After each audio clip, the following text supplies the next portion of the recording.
Good afternoon, and welcome to this conversation on the Trump administration's failure to plan before it decided to start a war in the Middle East. We want to focus today on how that failure left thousands of American civilians stranded across the region as the war expanded rapidly and Iran targeted military and civilian infrastructure throughout the Gulf and beyond. It did not have to be this way. The United States has developed over many years sophisticated tools and procedures to protect American citizens abroad and the capacity to move them quickly out of harm's way when needed. And the administration should have anticipated Iran's response. What we saw instead was an absence of any discernible planning process, compounded by a diplomatic service gutted by DOJ-directed cuts last year. The result was scenes of confusion and panic across the region, as stranded Americans were left largely on their own, with little support or even communication from their government. The same failure endangered U.S. diplomats serving across the region. They lacked the information, the resources, and the leadership needed to protect their installations and prepare for a conflict of this scale and speed. Much has already been said about the administration's lack of strategic clarity and its shifting objectives for the war itself, and that critique is well-founded. Indeed, the stated objectives may shift again before this conversation is over today. But today we're focused on something more fundamental, the government's primary obligation to protect its own people. On that measure, the administration fell woefully short, and the American people are left to bear the consequences. Joining us to help make sense of these events are three distinguished public servants. First, we have Major General Randy Manner, U.S. Army retired. General Manner served as Deputy Commander of the 3rd Army, which is the command hub for all Army forces in Central Command. He brings a deep understanding of the security architecture across the region. He also has a uniquely personal perspective on the events of the past 2 weeks. General Manner was traveling through the Middle East when the conflict began, and was he himself stranded in the UAE as missiles started flying across the Gulf. He experienced firsthand the shortcomings of the administration's effort to protect Americans in the region. Next, we have Jennifer Gavito. Jennifer Gavito is a distinguished career Foreign Service officer with the rank of Minister Counselor. She served as Acting Principal Deputy Assistant Secretary of State for Near Eastern Affairs and Deputy Assistant Secretary of State for Iran and Iraq. Ms. Gavito was nominated as U.S. Ambassador to Libya by President Biden. And among her assignments, she served in Dubai, Beirut, and Jerusalem. With over 25 years of experience as a U.S. diplomat, Ms. Gavito has extensive experience in developing and executing plans to protect American citizens in high-risk environments. And finally, we have Ambassador Jeffrey Feltman. Ambassador Feltman is a retired career Foreign Service officer. He served as the Assistant Secretary of State for Near Eastern Affairs from 2009 to 2012 and Under Secretary General for Political Affairs at the United Nations. He spent much of his career working on the Middle East, including as U.S. Ambassador to Lebanon from 2004 to 2008. And in this role, Ambassador Feltman oversaw the evacuation of U.S. citizens from Lebanon during the 2006 war there.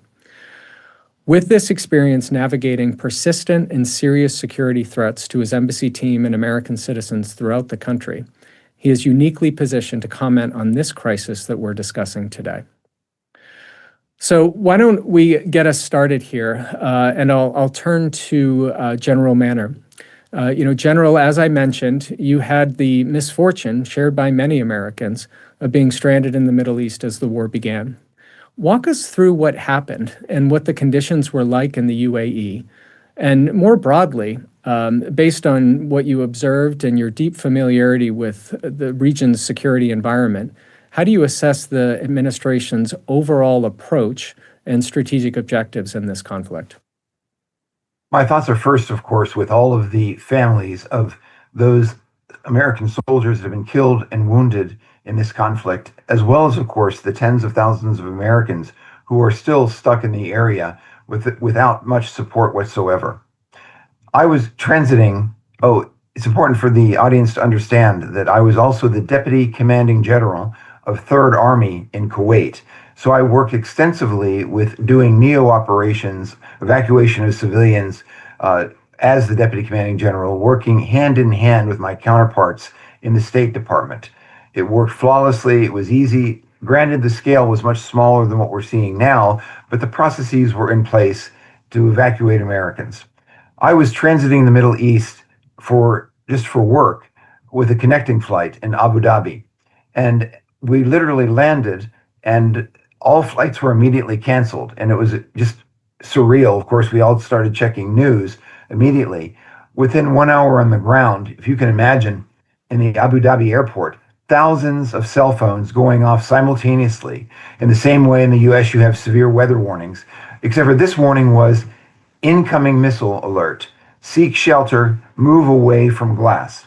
Well, in an airport, everything is glass. So there was, I would say, 80 to 90% of the people were in shock, not knowing what to do. And then there was about 5 to 10% of the people that were in panic, rushing around, trying to figure out what to do. There was obviously the cries and screams of people who were panicking, of course, in the situation. It didn't help any when we started feeling the impacts of incoming missiles at the U.S. Air Force Base that was about 20 miles away. Many people were very frightened and concerned because they thought the missiles were close by. And I tried to reassure the people around me that those missiles were at least 10 to 20 miles away. I explained where the Air Force Base was. And so it tended to calm people down in the moment. But again, these are not military people. They're just average Joe Americans, and they were very afraid. I immediately went to the State Department website to determine what was going to happen, and there was nothing there. I was like, you got to be kidding me. That's my first source of information. So I was in shock personally. I also then called the American Embassy in the UAE, and it was on the weekend, of course. It was Saturday, and I got a security guard. And I said, okay, can you tell me what's going on? I'd like to speak to the military attaché. And I gave my rank as retired and so on. And incredibly, they could not reach anyone. And they also said, sir, I apologize. We're overwhelmed with phone calls. We cannot be of any help. As it turned out, the website for the State Department did change. It said to make sure to register, which of course I had registered for years to get alerts from the State Department, which I did not get any. And it turned out that it said, and I'm not exaggerating, we are unable to assist you in getting out of the Middle East. And I'm like, I'm in shock that someone would be saying this. It made no sense to me compared to my past experiences in the military, working hand in hand with the State Department. I made the decision on my own and corralled a few other Americans. We took a taxi to Dubai, much larger airport, much higher probability of getting out. And then for the next 5 days, with the help of a travel advisor in the United States, which was incredibly valuable because I couldn't have done this on my own, we set up multiple flights every day to be able to get out. I called other embassies with people I knew. And again, the sad news was because all of their budgets have been cut by 1/2, they had no ability to be able to evacuate anyone. And those embassies themselves came under attack. So they were in survival mode. And you can imagine different ways of communicating with the people that I knew. It was very deflating as an American to see that our embassy personnel not only were caught off guard, but quite frankly, they were in harm's way themselves. By sheer luck, I was on one of the 12 aircraft, approximately 12, it might have been 10 to 14, that actually left the Dubai airport on the evening of last Tuesday, and then, into Wednesday morning. We boarded the plane 3 separate times. Literally went out there, airspace was closed, had to come back. Second time, the same thing. Third time, we boarded the aircraft. We were getting pretty good at it. And then the pilot said, okay, please close the doors, prepare for departure. And within about 1 minute, the 100 or so cell phones of the people in our plane all went off with incoming missile alerts. So you can imagine, here we are, third attempt. We're not going to make it. And there were people that were panicking. So I obviously they said, we got to get off this plane. We're sitting on a bomb. It's filled with jet fuel. And I said, look, the airport and the pilot are doing the best things to safeguard us. And please go ahead and be confident that it's probably less safe on the runway area than it is right here, thinking, of course, that these drones would not hit us. And in fact, they hit the U.S. consulate about 5 miles away from us in Dubai. We calmed everyone down, and then we had to deplane because the airspace was closed. On the fourth time, literally, we boarded the plane one more time about 2 hours later. 8 minutes later, the pilot says, "Close the doors, we're leaving now." And you could sense the urgency in his voice. We moved out of that area down the apron, I would say 3 times the speed of any plane I've ever seen move on an apron, probably 25 to 35 miles an hour, which was very fast. We made the turn onto the runway, and he just accelerated so fast. And then as soon as we took off, 2 UAE F-16s came up on our wing and fell back a little bit to be able to protect us from incoming missiles as we evacuated, as they flew us into safe airspace. We then flew a long way around all the danger area and refueled in Istanbul. And then we went on to Prague, and then I caught another plane to Heathrow and then on to Dulles. The thing that was very deflating about all of this, let me also say, excuse me, the UAE government, I cannot tell you how proud it was about and how confident they made me feel as a person who was abandoned and stranded in their country. They picked up the tab for all the hotels, for the food. They issued constant updates to be able to provide us about information about the airport. It was exactly what you would hope that a government would do. In contrast, the US government, it was absolute radio silence. And in fact, there were negative comments. "We cannot help you." It was so discouraging. And in the hotel where there were Brits, Spaniards, Czech, and French citizens, among others, they were all receiving notifications from the government about where to go and when to expect evacuation. And not only was I jealous and envious, I was disgusted, and I mean disgusted, at our American government's response for not taking care of us, not providing us with hope, and of course, literally abandoning us and those wonderful members of the State Department as well. So it was a harrowing experience, and that is being expressed by somebody who has 36 years of military experience. So it was a very sad week to be an American in the Middle East. Over to you. Well, what a harrowing account. Thank you so much for sharing that with us, and we're incredibly grateful that you're now safe and back home. Let's turn to Jen. Jen, please help us understand the geopolitical context in which this war broke out. Help us understand the Iranian regime's mindset, insofar as you can, and their objectives at the time of the strikes. And help us understand, which Iranian threats should have been obvious to the Trump administration before the campaign even started. Yeah, thanks, Damien, and happy to do that. I just want to mention at the outset, and I think it would be helpful to have a conversation about how these evacuations and drawdowns of American citizens typically take place, and certainly having the geopolitical context for that, I think, will be important.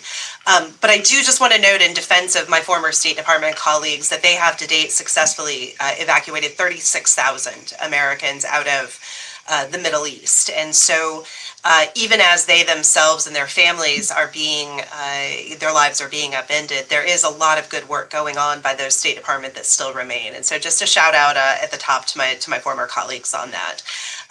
But to take a step back by, I guess, a few weeks and get a sense of, how we found ourselves in the situation that we're in, not just with the evacuation, but overall. Really there had been a steady drumbeat towards conflict, arguably since the conclusion of the 12-day war last summer. There are a lot of factors that led to that. Certainly discussions with the Israeli government, and in particular Prime Minister Netanyahu, who really for 20 years had been focused on trying to figure out how to unseat the regime in Tehran.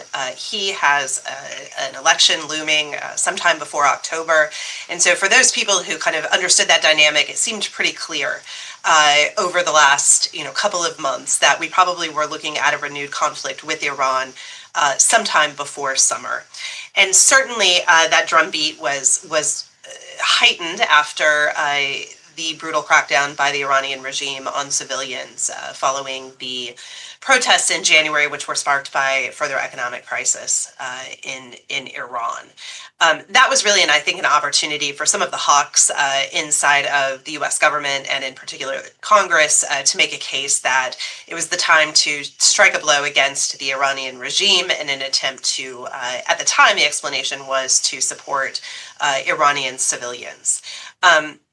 Fast forward to where we are today, and in the interim, there have been a lot of different objectives that have been laid out for this conflict. I think looking back, what it says is that it was really a target of opportunity, and whether you point to the nuclear issue, whether you point to the missile issue, whether you point to protection of civilians, or overall regime change in Iran as being positive for the betterment of humanity, those are arguably all on the table, and the lack of clarity as to which one it actually was that drove the decision to go into conflict really muddy the waters as far as how we might come out of the conflict. But for anybody watching it, it did become clear over the last month or so that conflict was inevitable.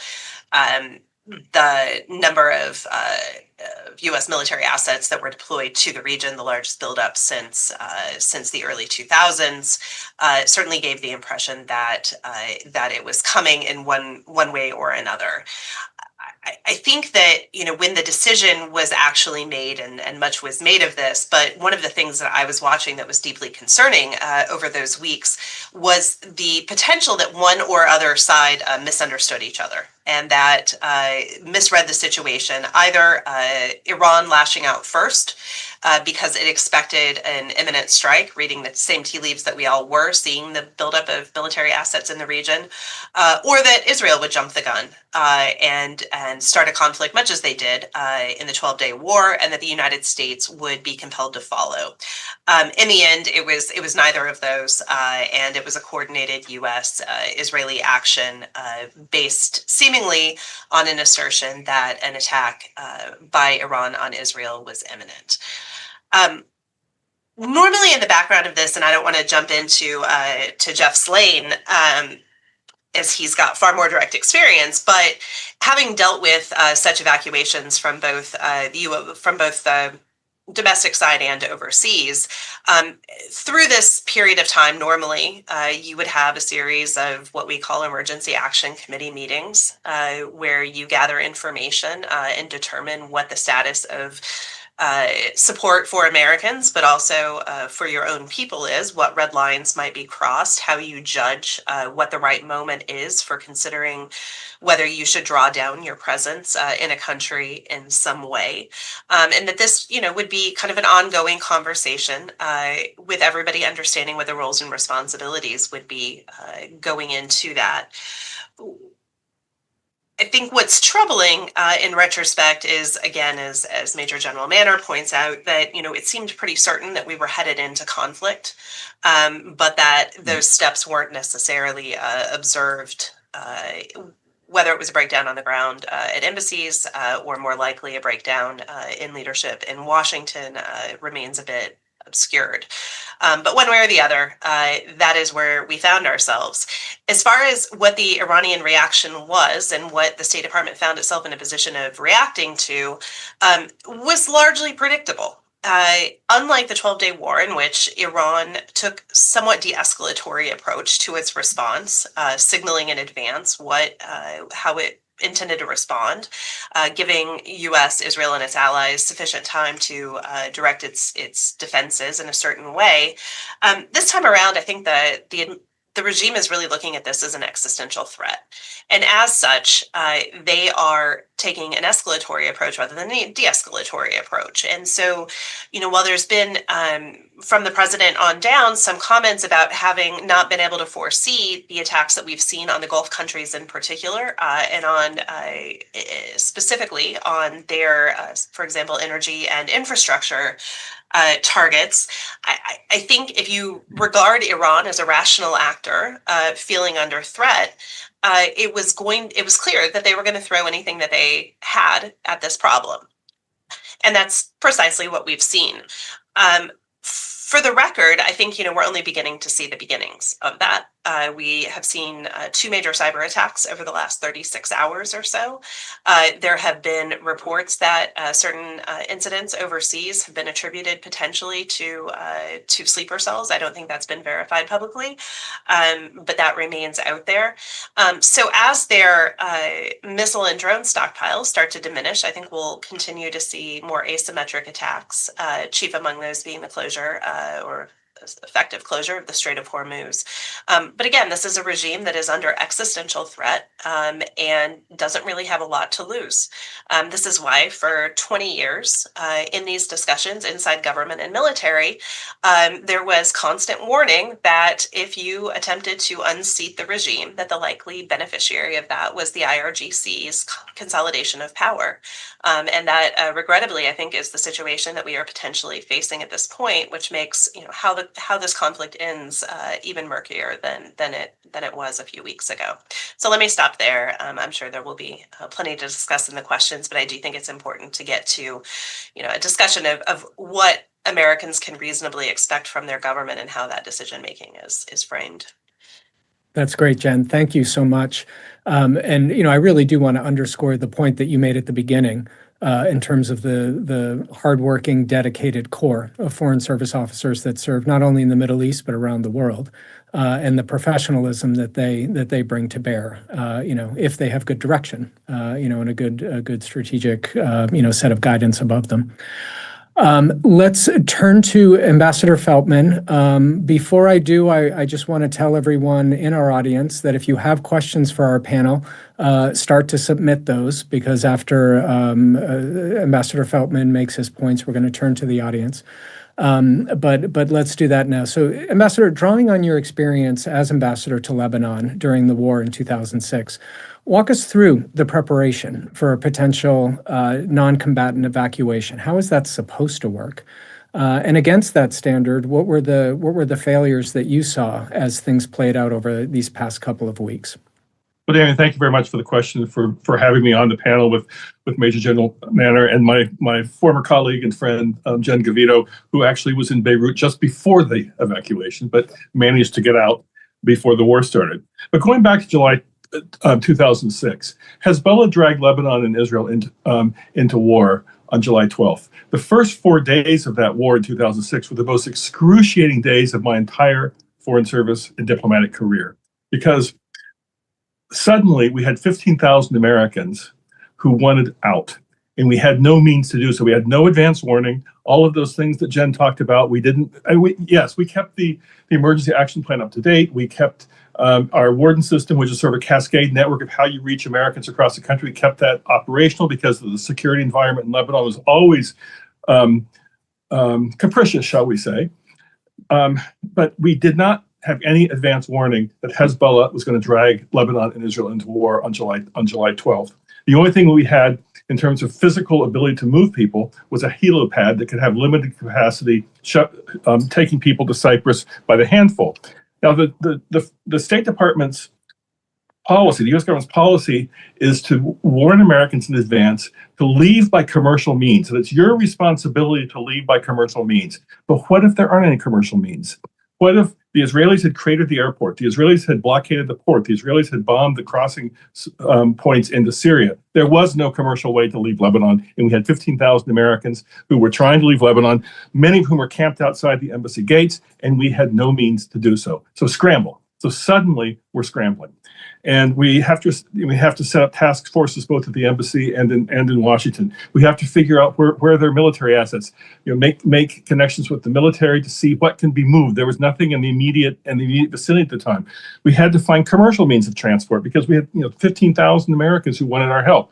Meaning you have to find ships. You have to get the Israelis to agree to let the ships come in. You have to get insurance for these ships, which was quite expensive in wartime, as the Israelis were striking everything. You had to figure out how you're going to pay for these ships. And then there's even little things. You're trying to move thousands of Americans. You need signage. You need things like stanchions and ropes. You need physical protection under the sun if people are going to be standing outside. There's a whole bunch of just little. Each thing looks mundane, but to add it all up during wartime and try to pull this together is quite complicated. And then what is the protocol of departure? Give you an example. Give you something that we faced. This was summer. Many Lebanese Americans had come over from Dearborn and elsewhere and dropped off little Ali and little Noor with their grandparents. So you have infants who are American citizens with grandparents who have neither visas and aren't citizens and aren't legal permanent residents. What do you do? What's the protocol for who gets to benefit from a government evacuation when you have these family situations such as I described? We had to do this on the fly. We had to work this out each time a problem came up. We had to work on it because we had no advance notice. What do you do? How do you work with the local government? If you're sending people out on U.S. government means of transportation, what kind of documentation, exit documentation, does the government require? There's all sorts of details you have to work out. Now, what we had is we had a very professional deep bench in both the Pentagon, the three military commands we worked with, EUCOM, CENTCOM, and TRANSCOM, and in the State Department. The head of consular affairs at the time was Maura Hardy, who was a legendary consular officer with real experience and real credibility to cut through the bureaucracy to get us what we needed. So it took us 4 days. It took us 4 days to put these things together. It was the most excruciating 4 days of my life, as the American citizens feel like, as Major General Manor did, and the UAE felt abandoned. But on the 5th day, it started, and the most rewarding day I had of my Foreign Service career was on the day that the last ship left with the last Americans who had asked for our help. Now, in terms of the hostilities against Iran, all of those details and more, I didn't go through it all of those details could have been thought about ahead of time. And that's where the failure was. The failure is not now where they're trying to scramble together in the way that we scrambled to put the flights in place and things. It was the fact that they failed to do it in advance, even though they knew of the possibility that there was going to be war. President Trump had said, even going beyond what Jen Gavito said, President Trump himself kept saying, "I'm giving Steve Witkoff's diplomacy a chance, but if it fails, we're going to have to go to war." We had the news of the arrival of the military assets, the so-called Armada. This all took weeks. That gave the State Department, the military, the opportunity to start putting in place what I'm talking about, even if they ultimately didn't have to use it, if diplomacy had succeeded. All of the president's talk about the possibility of war and the movement of assets to the region, military assets to the region, should have triggered the type of advanced planning that I did. But the State Department's task forces were established after hostilities started. The level of the travel advisories, there's 4 levels of travel advisories, with 1 being normal and 4 being don't go there, don't travel. They were only elevated for higher levels the day before hostilities started for Israel alone. And then for the Gulf states, they were elevated after hostilities had started. So the level went up only after hostilities had started. So what Americans are going to be looking for commercial means to travel when the commercial means were still available, when they hadn't been warned. Now, as I share some of that shame that Major General Manor mentioned. As a former government official, I am ashamed and I'm angry that these sorts of things weren't done in advance. And when I've talked to people, there have been 2 excuses for this, what I would say is negligence. And they're both preposterous. The first is, and Jen referred to this, we didn't know that Iran was going to hit us back like this. We didn't know Iran was going to retaliate like this. Really? After June, after that performative attack on Al Udeid that Jennifer mentioned, and that didn't stop us from having another war or talking about war, did we really think the Iranians weren't going to hit us back harder this time if they felt that they were an existential threat? Every Iran analyst I know said we should expect this. So the first thing is preposterous. The second excuse was, we didn't want to give away our military plans.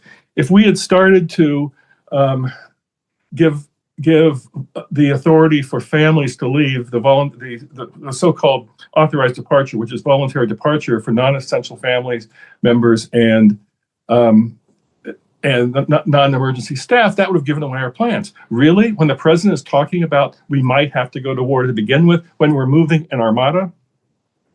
And moreover, I'm not a consular officer. I have a lot of respect for the people that do the sort of documentation things of American citizens who work on the nuts and bolts of these sorts of things. I was in political negotiations all my time. If you started evacuating families, if you start encouraging American citizens to leave, doesn't that also help you on the diplomacy side, where you can tell the Iranians we're trying diplomacy, but the president says we also have the possibility of war if diplomacy doesn't work? I would think that would be its first purpose is safety of Americans, but secondarily, there's a diplomatic pressure element to this. We're trying diplomacy, but we have to plan for all contingencies. We have to plan for the possibility of war.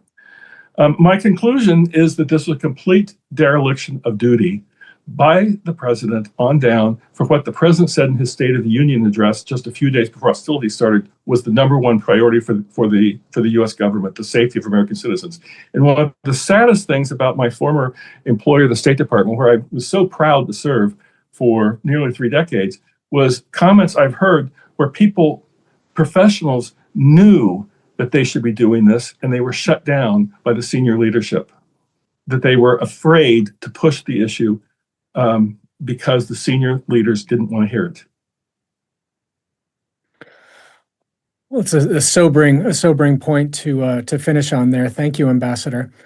Prior to coming here to work at the Center for American Progress, I worked on foreign policy issues in the United States Senate. So oversight is an issue that's near and dear to my heart, and critically important, especially in situations like this.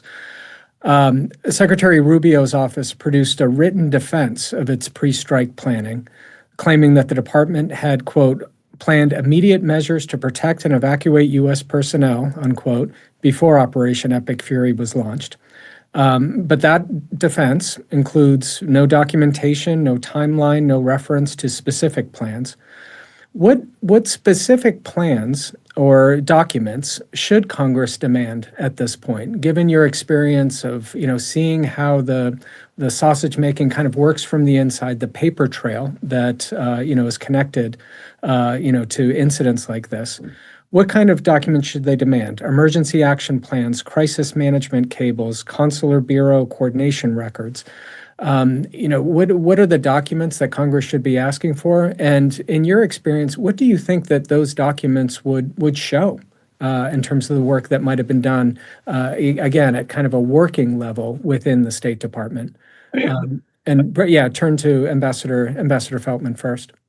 I mean, part of the problem you would have if you were still up on the Hill, Damien, is that this climate of fear in the State Department means that people aren't communicating through the normal channels that you described. If someone had a real concern about this, they're probably talking to their friends by Signal rather than putting in any sort of State Department email because of the climate of fear. But yes, I would ask for the emergency action plans because you would see how recently were they updated. You see the dates on them. They're supposed to be updated once a year, or in the case of potential conflict or crisis, they would be updated more frequently. When were they last updated? What were the consular messages that were being sent to the field? What were the cables that were being sent out, if any, for the planning? I was posted in Jerusalem before the 2003 invasion of Iraq. And I'm a critic of the invasion of Iraq, lack of planning for what happened once you got there, all that. But there was planning for the protection of American citizens then. There were lots of cables and instructions that went out, even training sessions for how you would deal with SCUDs, chemical weapons, et cetera. Was anything equivalent like that sent out in advance of this? I doubt it. I'm happy to jump on that question as well. I do think one of the key things would be the Emergency Action Committee cables and what communications were coming from Post as far as what their comfort level was. There was a real pendulum swing. Initially, obviously. There was no communication. There were I think 2 authorized departures from the region, Baghdad and Beirut. And in the beginning, at least, my recollection, I may be wrong on this, are no ordered departures. And so the first question would be, was that a function of post? Were those the embassies saying we feel secure in what our posture is, or had the Emergency Action Committee recommended a change in posture that went to Washington that wasn't acted on? And my understanding is, at least at some point in the conflict, that's what happened. That Post said, we need to draw down our staff, and that somewhere in the State Department bureaucracy, that was not acted on quickly. And time is of the essence in those. And so I think that would be one of the questions. The corollary to that is we have virtually no confirmed ambassadors in the region. We have one in the Middle East, one in Bahrain, one, I believe, in Algeria, Tunisia, and Lebanon. I may be missing 1 or 2, but Muscat, exactly, yeah. But UAE, Qatar, and Saudi Arabia have no confirmed ambassadors. They have extraordinarily capable staff there, career staff, but there is not a substitute for having a confirmed ambassador that can go in and have these very difficult conversations with host government. And one of the challenges of making this decision often is that host governments can see it as a ding on them and their leadership. If you have the U.S. Embassy saying, we don't think that you can keep our citizens safe. And so those are always tough conversations to have. And it really requires, in a lot of cases, someone that has the gravitas both in Washington and in the field to have those tough conversations and push the right decisions even when they're uncomfortable. And so again, not a ding on the exceptional State Department people that we have running things, but there is a cost to having not confirmed ambassadors. And then on the other side of that coin, to having really diminished the ranks, particularly on the Washington side, to a point that unclear what the capacity is in certain circumstances for those remaining to do the hard work. So I think that's what I would offer to this, as far as if you're trying to recreate, what happened in an effort to make sure that that isn't what happens in the future. I would go back to that paper trail between Washington and Post and figure out where the breakdown was, when assistance was requested, and how quickly that was provided by Washington. And I also agree that from the eyes of the American citizens that were stuck in the Middle East, as well as, of course, their families, the actual records that were available online as far as messaging to the American citizens that were stuck there. And I also, by the way, want to endorse absolutely the professionalism of every single State Department person that I talked with and that are serving still or who have been evacuated from the Middle East. This failure is not on their shoulders. This failure is unequivocally on the administration for downsizing the State Department. I want to be absolutely clear about that. One other clarification: Reuters, based on State Department releases, has said that there are about 47,000 Americans that have been evacuated. But it's very important to say that the administration is taking credit for what's estimated to be 37,000 of them, of the Americans like myself. We evacuated ourselves without any assistance from the United States. And there's only been about 50 charter flights. That's the maximum number so far reported from all sources I could find. No, somewhere between 40 and 50, which amounts to, at 250 people per plane, perhaps 10,000. It could be 9 to 12. But the administration is taking credit for evacuating people that actually got out on their own. So I want to clarify that as well. It's a very good point. We have one question from the audience here that I'd like to direct to Jen, if I could, having to do with Iran. If we assume that Iran is a rational actor, what would something other than a rational actor look like? Is the United States a rational actor in this conflict right now? So when I say Iran is a rational actor, as Jeff noted as well, any Iran analyst has put together a lot of the scenario that we've seen unfold. because they are, their decision-making structure is understood. The pressures that they're under are understood. And so rational in this case is not necessarily positive, but it's in a way, linear thinking that can be understood. I think the challenge, and I do want to be careful, not to overly. I think the advantage of having a conversation like this is to ensure that nothing like it happen again, and so trying to keep the comments on that constructive. I think the real challenge in U.S. decision making right now, and this gets back to Major General Manner's comment about some of the communications, is that. Again, the objectives for this are not yet fully, the administration has not coalesced around a single set of objectives. And so if you don't do that, then to get back to the rational comment, it's hard to have a rational response to what you should do next. If your objective, like in the 12-day war, is to degrade the nuclear program, then there are a set of actions that are taken in a rational way in order to achieve that. Because we don't know necessarily if the objective now is regime change, if it's protection of Iranian citizens, if it is destruction of a drone program, if it's dismantling Iran's ability to project power outside of its borders, it gets very scattered because what you're doing gets at a lot of different objectives that may or may not be the central objective. And here I'm thinking about, for example, the reports that now seem to be off the table, but of the US potentially arming Iranian Kurds in Iraq in order to foment unrest in the border region.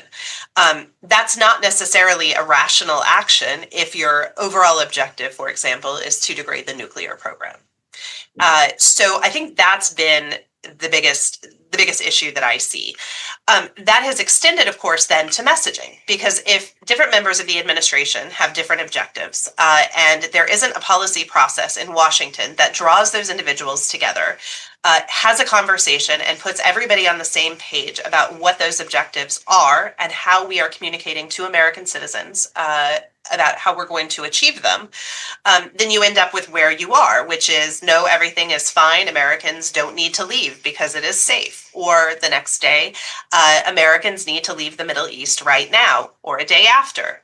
Help is coming, so stay put and we'll let you know what the plan is. So I think this is all part and parcel of not having a coordinated policymaking process on the Washington side. And the impacts of that are being seen in everything from the actual military actions to the issue that we're talking about today with the evacuation of citizens. So that's my take on it. By the way, I happen to agree strongly with Jennifer. From a military point of view, your objectives are always very well defined so that you know what you need to do to achieve those objectives and when you can declare success and to de-escalate and to withdraw. I will tell you that this administration has been extremely disjointed. It seemed like someone was Googling top 10 reasons to attack Iran. And then they seemed like they were popping up in all the news conferences on a regular basis. And different parts of the administration were literally saying different things. So this is extremely disjointed. And when it's disjointed, you don't know what success is defined as, which means the military is just doing what they are told until such time that the president says, stop doing it. So I think I completely agree with Jennifer, totally disjointed. In contrast, President Bush, back in 2001 and 2, he spent months explaining to the American people why he was wanting to do what he wanted to do, going to the UN, developing partnerships with people in the region, developing relationships with the coalition of our allies. And in this particular case, the only thing he did was literally go with the Israeli prime minister and then go from there. Also, the arrogance of this administration, not willing to take lessons learned from the Ukrainians about the ways to defeat drones. I mean, like we know everything in the United States. That's not true. The Iranians are learning from experiences on the battlefield. We are learning from experiences in the classroom. And that's why, in my opinion, although all the details will come forth, why perhaps so many Americans have been killed and wounded, because we don't have the same effectiveness in defeating drones the way the Ukrainians do, because they are living it and learning by the lessons every single day. It's a very good point, General. If I could go back to something that you were saying, Jen, about finding a constructive path forward here. right? And, really trying to get in place, measures that can make sure that something like this doesn't happen in the future. We have a question from an audience member who relocated from Washington, D.C. to Tennessee. And she notes that she's seen a huge gap in understanding around what the United States government is supposed to do in situations like this, particularly given how the media will often cloud these debates with political attacks, right? And, I think we saw that to a large degree with respect to what happened in Afghanistan in 2021. It became politicized very quickly. So putting this out to the group, and maybe starting with you, General Manner, given that, you are, we're very much on the receiving end of the communication this time around, from the USG. How can the government better communicate to the public in an apolitical way, as it relates to, future instances like this? Because unfortunately, we'll probably have them in the future. The question that you were asking me, unfortunately, is the answer almost has to be biased from the beginning. You have to believe that your government is acting in the best interests of the American people. I, for one, do not believe that any longer, because it seems like they are trying to protect themselves rather than to serve the American people. I say this because having been involved in past conflicts, I saw the clarity of purpose. Whether you agreed with it or not, the American government would explain what was going on. The administration would say, here's what we are seeing, why we're seeing it, what we're going to do. And in this particular case, it is haphazard. And it is very clear that some of these bizarre comments, for example, the president said, we're demanding unconditional surrender. Unless he's been watching old World War II war movies of the President Roosevelt, we're not in a declared war. Congress has abdicated its responsibility to control the president in some way with the War Powers Act. And the net effect is there is tremendous lack of confidence for me personally that I can trust our government to be able to take care of us and to do the very best to take care of our citizens. And it was in writing indicated in the Middle East by what we saw in the State Department. So you're listening to a very frustrated career soldier who has devoted my entire life to the service of our country, only to find the American this administration abandoning us. Can I jump in, Dave? Or sorry, Jeff, go. Yeah, I'd like to jump in, if I may. Picking up on Jen's view of trying to look forward constructively, as in my 20 or 30 years of knowing you, that's all your constant approach is how to be constructive.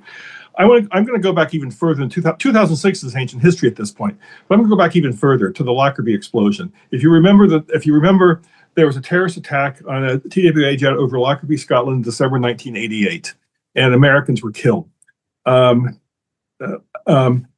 it led to a change in policy. Because what had happened is that U.S. government employees had been warned that there was going to be a problem on a flight, that there seemed to be intelligence that there was going to be an explosion somewhere, something was going to be wrong with the flight, and U.S. government officials avoided the flight that ended up exploding over Lockerbie, Scotland. Well, you can imagine the outrage when it came out that the only people killed were those that didn't have access to the warning. That led to something called the no double standards policy that the State Department adopted in 1989, which is that if the U.S. government has information that affects the security of American citizens, maybe just diplomats, but of American citizens, the same or similar information has to be shared with private Americans that the American embassies or the American officials would have. So there's no double standard, and that was a helpful change in policy that came out of a horrible terrorist attack and tragedy. And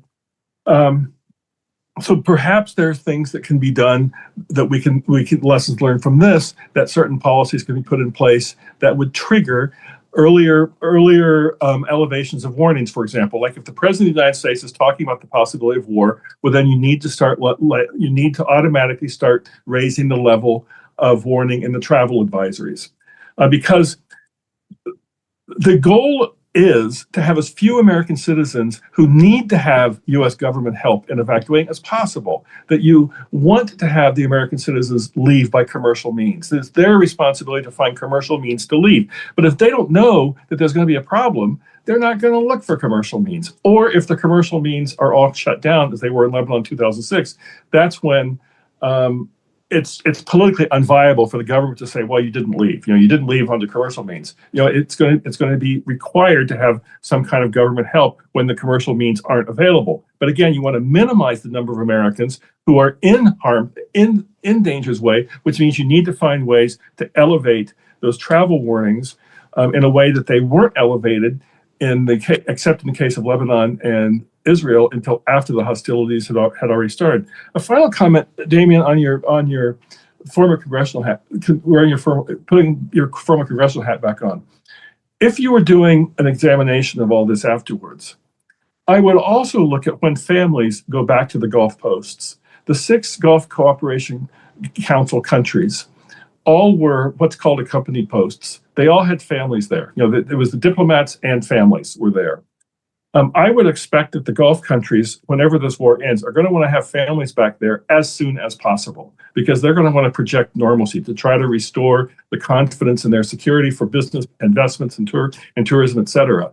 And will the emergency action committees and the State Department truly decide based on safety when the families go back, or will they be looking at the relationships between American leaders and Gulf leaders and defer more to the political rather than the safety issues?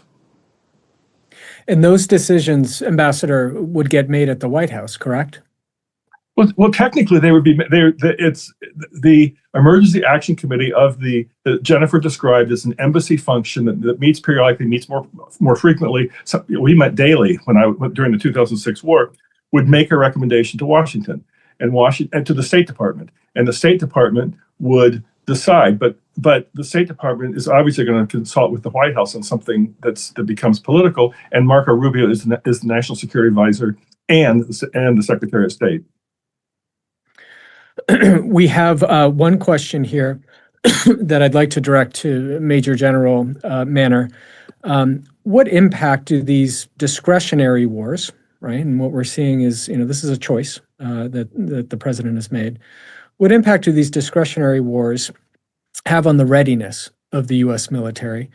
And how long, in your estimation, will it take for the military to recover from these deployments and replenish expended munition stocks and lost equipment? That is a very good question. It's important to think that every single cruise missile that we fire, every aircraft that moves, that's one less cruise missile that's available for the defense of the United States, or for the defense of Taiwan against China, or for other actors in the world for the United States.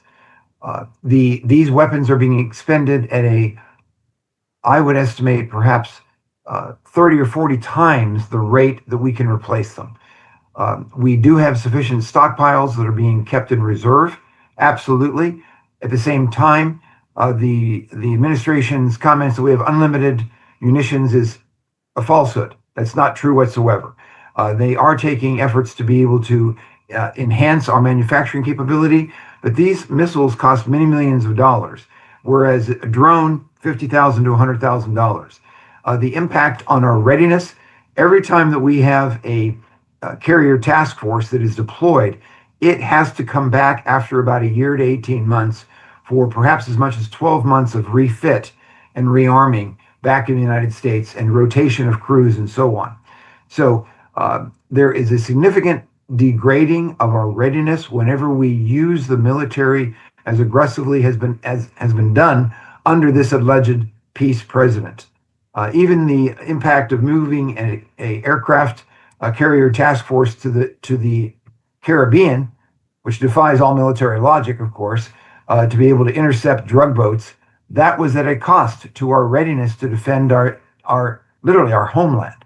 So the exact amounts I can't say, and I'm sure it's classified, but I will tell you that there is a significant reduction of readiness for other risks that are in the world. We have to remember, as Senator Kelly also outlined, in the National Military Strategy released by the Secretary of Defense, it did not put anything like this at any level whatsoever in that strategy document. So here we are with a major conflict that wasn't even talked about to any degree.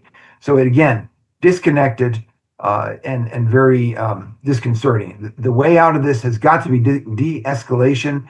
I mean, theoretically, the president could say, "We won," and then withdraw and be done with it. I know that would appeal to many people in the United States, but again, we won what? What objectives did we do except for expend a hell of a lot of taxpayer money? Right now, I estimate that the costs are probably somewhere of 20 billion or more in the past 12 days, just from what the munitions that have been expended and the cost of deploying so many ships and personnel. Thank you, General. So we're coming up on time here, but we do have one question that I wanted to put to Jen and Ambassador Feltman from an exiting Foreign Service officer who shares the anger and embarrassment of this situation, and also is pained and angry at the danger we have placed our Gulf partners in, many of whom are dear colleagues and friends. Our senior consular officials worked on the Afghanistan NEO, the evacuation, from Afghanistan in 2021, and other major evacuations throughout their careers and knew how to do this, she writes. And she's asking if, in recognizing the fact that, both of you, have not been at the State Department, recently, in this past year. But how would you assess as to whether or not interference occurred with these the Bureau of Consular Affairs and consular sections, interference that might have occurred such that they were not able to move ahead with planning or acting upon evacuations of American citizens in those early hours of the conflict? Yeah, I'm happy to take a first stab at that. I mean, I would be very hesitant to speculate on that question. Our colleagues in the field are extremely experienced. They know how to do these things. This is why I suggested that in the after action there should be a review of what was requested by Post and how it was acted upon by Maine State. I think those are fair questions, but I would be hesitant to suggest that there was bad intent there. Certainly, there are political considerations in all of this, and I alluded to that previously. This is always a balance. These are close allies in the region. They have developed strategic visions for themselves over the last decades that rely upon their image as oases of stability in a volatile area.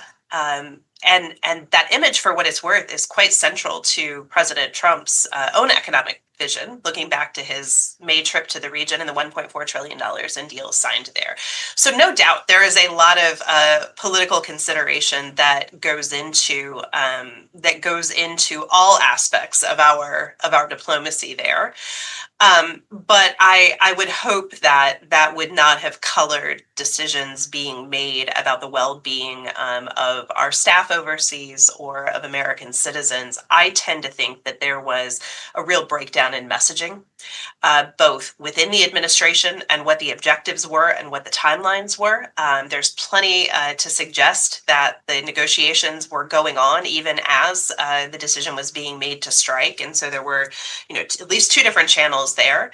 And then clarity of messaging once it got underway, communicating with posts, et cetera. And so, I would probably focus my efforts on figuring out how not to replicate that breakdown of messaging, how to put in place a more workable policy process that allows all voices to be heard in these discussions, and so therefore to elevate any concerns that exist about the well-being of American citizens and not, kind of set those to the side in what are otherwise political dominated discussions. But I have every confidence that that my former colleagues did not intend in any way to act against the best interests of their fellow citizens. Of course.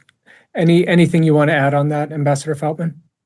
No, I agree with Jennifer on the intentions of our former colleagues, for whom I have respect, admiration, and in many cases affection for them, having worked with them. But there was a failure to plan for all contingencies. The fact that the task forces were set up after hostilities started says that there was a real failure to plan for this contingency, even though the president was talking for weeks about the possibility of war.